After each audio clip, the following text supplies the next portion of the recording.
This abuse will just go on and on and on. And we will feel that we need a state to make people be good because we can't reason them into being good, because we don't know what goodness is. And earlier I said, ethics sucks. Boy, this really does sound nihilistic, doesn't it? Let's all go out and strangle hobos. And let me tell you why I think ethics sucks. What are the four major things, major human activities that ethics is not so keen on? Thou shalt not kill. Thou shalt not kill. Thou shalt not murder. I mean, they did get the self-defense. Thou shalt not murder. Steal. Thou shalt not steal. Capitalism. Well, I mean, sorry, I'm giving you a bit of the Ten Commandments thing. I mean, only a few of those I think make a whole lot of sense. But, I mean, we're not allowed to kill. We're not allowed to steal. We're not allowed to assault. We can't go out and just deck people, right? Again, unless you have the requisite fiber. And you can't rape. Sorry? Sometimes your voice drops. Drops a little. Sorry about that. Okay, so no stealing, no killing, no assault, no rape. Now, I mean, there's contract and all this stuff, but these are the basics, right? This is the kindergarten ethics. I don't know the rape thing. But these are the four basics. Please let me know if I go down again. Sorry about that. I can't stand there for an hour and a half, so it's much better for me. I hope you Just hold your mic a little closer. a little closer. Okay. So those are the four major things. Okay, so let's just go with thou shalt not kill.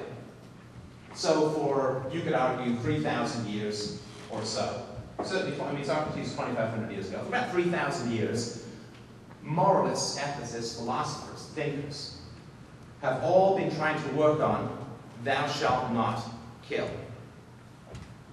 3,000 years after the project called Thou Shalt Not Kill started, we have the last 100 years. Anybody know how many people were killed, how many citizens were killed by their own governments over the last 100 years? Millions. 200 million. Well, it depends. You know, of course, the sad thing is you can't even get within 10 million of it. I mean, isn't that terrible? It's a rounding error. A Holocaust and a half is a rounding error in these calculations. 250, 260 million citizens killed by their own governments. Not including war. I mean, that's just camps, collectivized farming. That's 250 million people at the end of a 3,000-year project called Thou Shalt Not Kill. That sucks. Thou shalt not steal.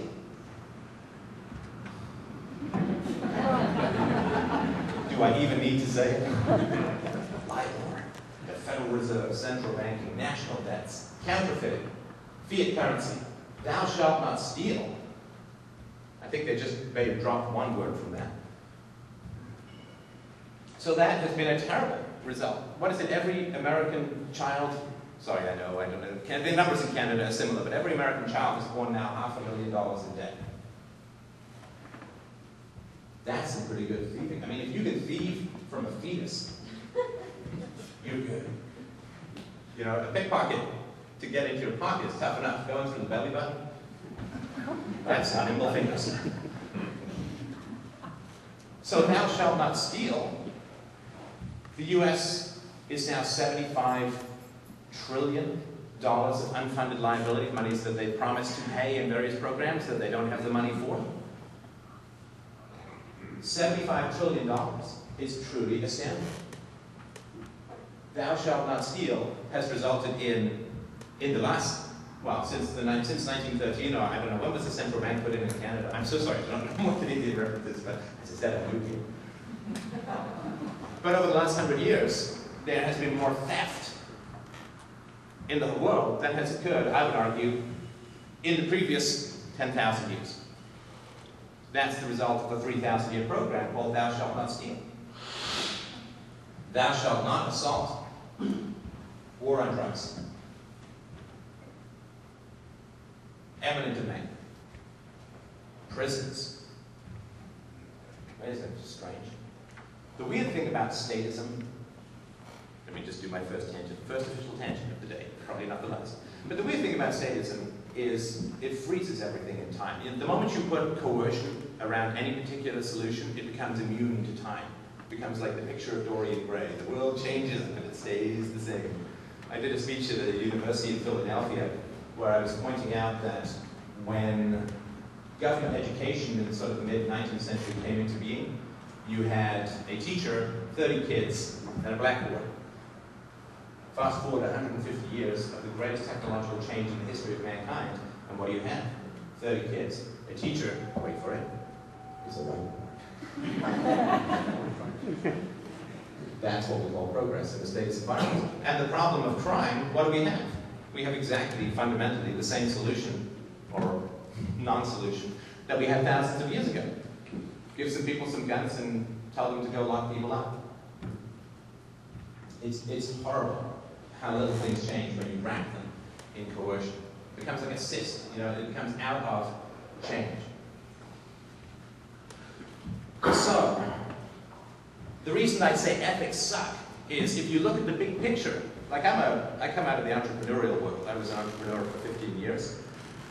I guess I still am, but I like in the actual business world, and you measure progress all the time. You have to. Because resources are limited, desires are infinite. You have to. I remember when Bill Gates, makes me sound like I know the guy, that guy, deadbeat, still is me now. But I remember when Bill Gates went from his, profiting from the patent system to doing charity, he, would start to work with these non-governmental organizations and say, well, we want to get these mosquito nets out to people, we want to do all of this stuff. And they'd be like, yeah, we're on it. And he'd be like, well, where's your numbers? Well, how many did you do? Compared to London, they had no numbers. And he said, okay, well, forget the money. First thing we've got to do is put in reporting. We've got to measure things, because we've got to know if we're making progress. And my concern, because I always look at the big picture, what is the claim? And what are the results? I mean, I was a manager of R&D for a little over a decade. R&D in the software field, that's really ephemeral stuff. I mean, it's really abstract stuff.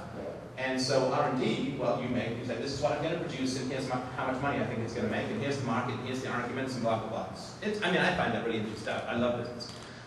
But then you have to actually measure your progress, and then you have to see, did you achieve what it is you want to achieve?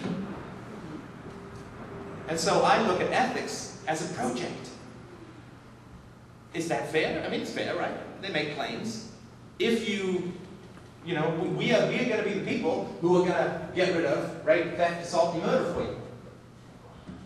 At the end of 3,000 years, we have a century of staggering evil that dwarfs the imagination of the most satanic mind you could imagine. Because if you throw in the wars to the deaths by government, to democide, you can Google that. If you throw in the wars, probably close to 500 million people murdered after 3,000 years of thou shalt not kill. That's why I say that ethics suck. That it's not achieved. What it claims is its goal. Does that, if you have questions or comments other than, just let me know.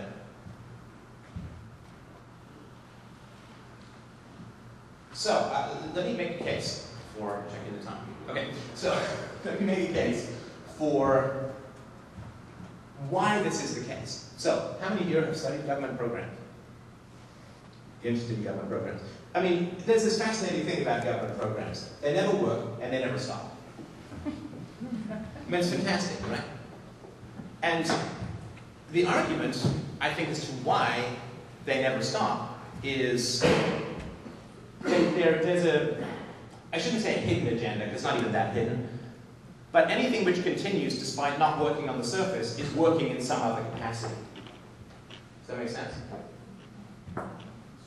Right, so the welfare state is supposed to eliminate poverty. Right? Yeah, we all know the numbers, right? The post-war period, poverty declining by 1% every year. The government's like, oh man, we're going to run out of poor people. We better go help them. And put the poverty programs in,